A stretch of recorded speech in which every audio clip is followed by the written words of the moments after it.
On this trip, we'll take a look at some of the lesser known stories and historical landmarks associated with the Civil War in the small Virginia towns of Mount Jackson and Newmarket. If you haven't had a chance to see this part of the state, the scenery is beautiful, but there are small reminders of the war and how it affected the residents in these communities. We start the day early just off exit 273 off Interstate 81. This is an area we frequent when going up and back to New Jersey from Charlotte. This day I was heading back to the Carolinas, but took the opportunity to stop and check out these landmarks over the course of one morning. The distance covered is only about 10 miles. Before heading anywhere, I had to make sure the gas tank was topped off and fresh coffee in hand. For those interested in the details, I frequent the sheets right off exit 273 off Interstate 81. It sits right in the middle of the interstate and Route 11. There is also a small shopping center with a supermarket and several places to eat if you're cruising through the area. The first stop is at the Our Soldiers Cemetery, which is right across from where the Mount Jackson General Hospital stood. At the time of the war, 112 graves stood at this site. However, after the war, they were left in poor condition and most of them lost. Only 3 still remain. In total, 359 soldiers were buried. Located at the center of the cemetery is the To All Confederates Monument. That was something, wasn't expecting that. All right. And we continue. Next up was just a quick stop at the Mount Jackson downtown area. There have been so many times that I have driven through here but never stopped to look around. It was early in the morning, so I just looked at a few things that caught my eye, including a few murals and plaques.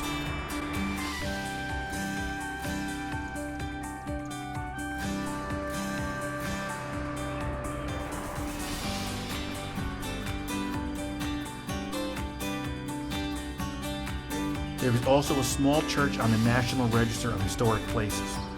It housed soldiers from both armies during the war.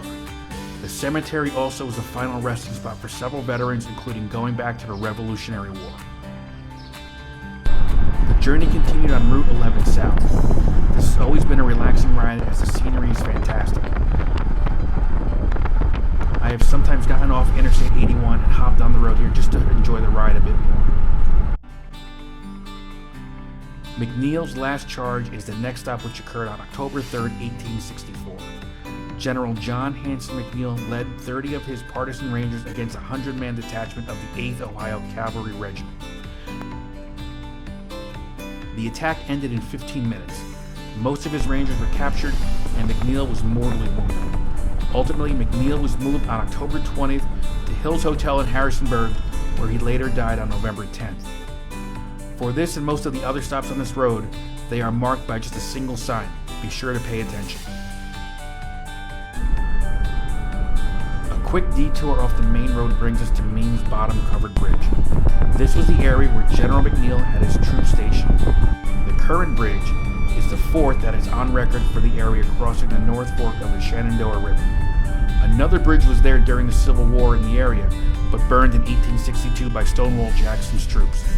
The name of the bridge comes from the local Meme family.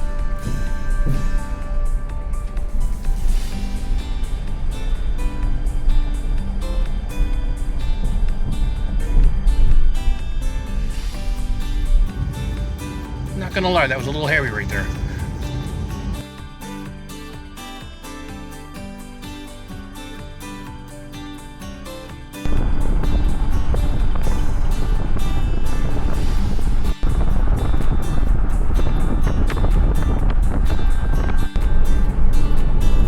Hill is next, just up the road. This was the site of Stonewall Jackson's campground with his headquarters at the foot of the hill. Colonel John Francis Neff, commander of the 33rd Regiment, the Stonewall Brigade, was born and buried near here.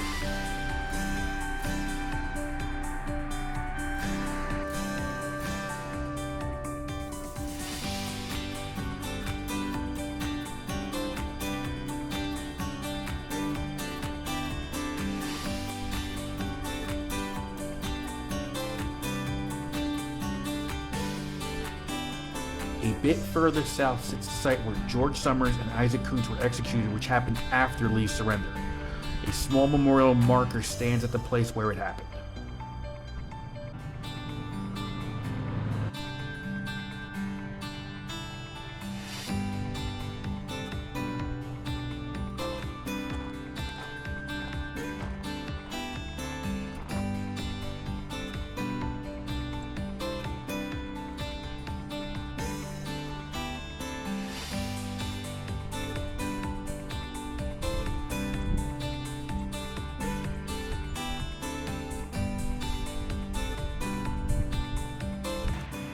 by no means am I a Civil War historian, but I would like to think I know more about those 4 years than the average person.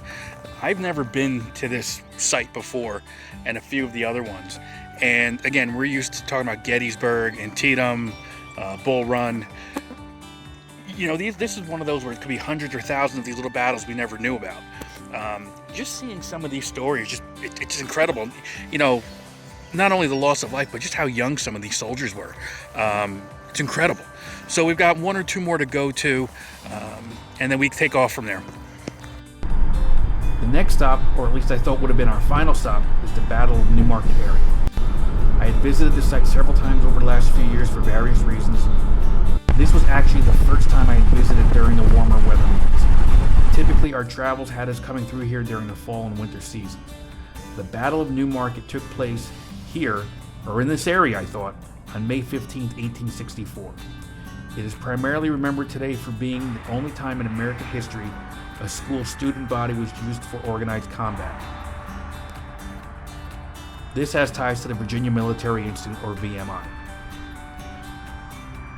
During the battle, Confederate General John Breckinridge ordered cadets from VMI, who averaged 18 years old but with several child soldiers no older than 15, to join an attack on the Union lines. The event is central to the Institute's history and heritage. At the top of the hill sits the 54th Pennsylvania Volunteer Infantry Regiment Monument at the Battle of Newmarket in Virginia. Although it's not in Pennsylvania, the monument stands on the battlefield where the regiment suffered significant loss. So I just realized they got some pamphlets here at this particular marker, the Battle of this particular location, the Battle of Newmarket. So I'm not going to be able to get to the Civil War Museum. It's too early. It's still not even 8 o'clock yet, so they probably wouldn't even be open anyway. But it looks like there is another battlefield I wasn't familiar with for this area, the Field of Lost Shoes. I don't have my glasses on, so I'm hoping that's what it says. I'm going to go check it out. I think I can go down 11, cut across, and then go across 81 and come back up. I have an idea where this is, so let's go check it out and see what it looks like. After doing some more research after my trip, we were actually heading towards the Battle of Newmarket site. On all the trips made down this way, we've never gone to see that area, which is the actual battlefield. From an aerial map, it looks as if there is a trail that goes from the 54th across the field, under 81, to the battle site area. This is where we're heading now. Within a mile or so, I'm in the quaint town of Newmarket. Watch your speed because the speed limit does drop as you approach.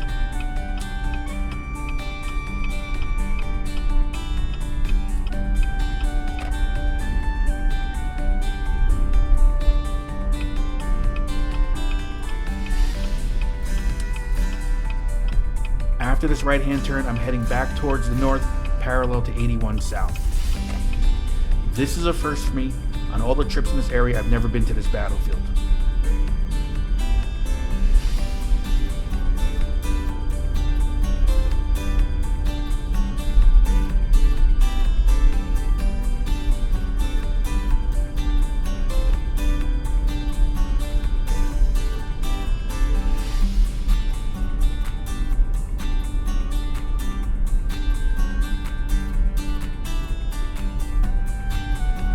Just a bit further up on the left as I approach is the Virginia Museum of the Civil War.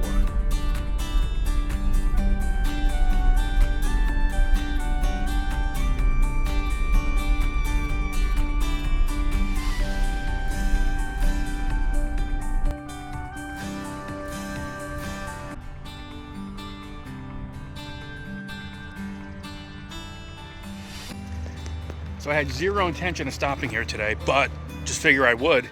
Never been here before. Looks really interesting. Beautiful campus with the museum and everything.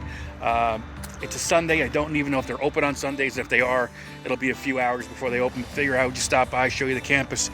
If you're in the area, it looks like it might be worth stopping in for. I don't know anything about admission fees, but I'm sure they've got some info online.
Next up is just driving and checking out what else is accessible on the property. The most northern part of the road has a turnaround to head back down towards the main road. I thought I got lost there for a second. I came in and thought I was going actually onto private property, but if you come in through the museum up the road here and you continue down the road all the way to the end, there's actually just a turnaround here, and I'll bring you back the other way, which is what we'll do. And we'll take more of the battlefield is up that way, I believe, and then there's just some I guess historic structures up there as well, so we'll take a closer look at. So in all honesty, if you want to come here but you don't know how to get here, that is the exit right there off of 81. I'm looking southbound, so I think that's all you need. Put it in the GPS, you're good to go. Another area that I've not been to before is here, the Bushang Farm.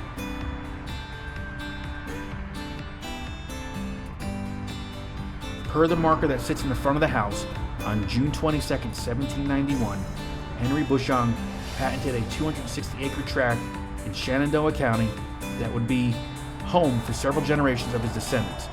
Henry's son Jacob married Sarah Strickler in 1818. They took up residence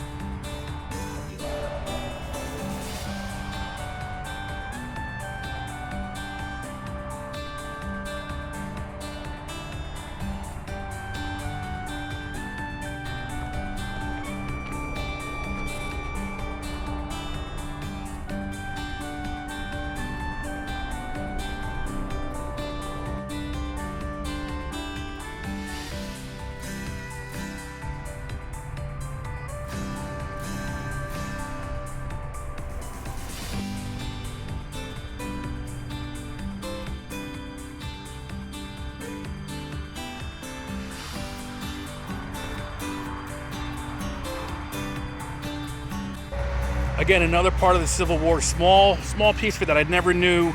Definitely worth checking out if you're into the history of the war, between the house and what's told about here. Check it out. Up ahead as you walk the grassy trail, there is a tunnel that goes under 81. I believe that will take you to where the 54th Pennsylvania Monument sits, and finally is the battlefield site itself. Once again, only one can imagine the chaos of the battle that day. You can see the casualties were pretty heavy on both sides for this particular day. And again, it might be worth calling the number there just to kind of get some info.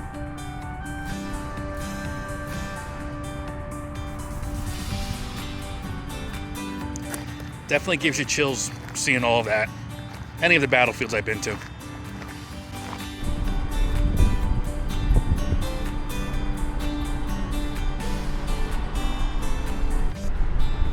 With that, it was time to start making my way back down the interstate. I had about a 4.5 hour drive in front of me to get back to the Charlotte area.